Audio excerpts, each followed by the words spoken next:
তেহরানে খামেনির জানাজায় অংশ নিল তার ৩ পুত্র।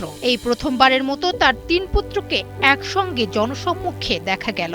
বাংলাদেশ সময় সকাল 10টা 30 মিনিটে লাখো জনতার উপস্থিতিতে অনুষ্ঠিত হল খামেনির জানাজা। ইরানের সংবাদ সংস্থা IRNA জানায়, তেহরানে প্রয়াত সর্বোচ্চ নেতা ও তার পরিবারের ৪ সদস্যের জানাজায় ইমামতি করেছেন দেশটির অন্যতম জ্যেষ্ঠ ধর্মীয় ব্যক্তিত্ব আয়াতুল্লাহ জাফর সুবহানি। জানাজায় উপস্থিত ছিলেন ইরানের প্রেসিডেন্ট ও স্পিকার সহ সরকারের শীর্ষস্থানীয় কর্মকর্তারা।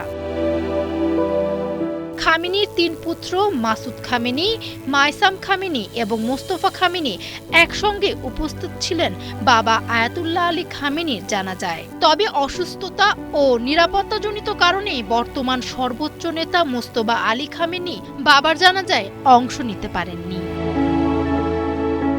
আয়াতুল্লাহ আলী খামেনির দাফন ও আনুষ্ঠানিক শোক পালনের দ্বিতীয় দিন আজ রোববার। তেহরান জুড়ে তাকে শেষ বিদায় জানাতে মানুষের ঢল নামে। অশ্রুসিক্ত চোখে প্রিয় নেতাকে শেষ শ্রদ্ধা জানাতে লাখো মানুষ জানাজায় অংশ নেন। আগামী ৯ জুলাই খামেনির জন্মস্থান মাশহাদ শহরে তাকে দাফন করা হবে।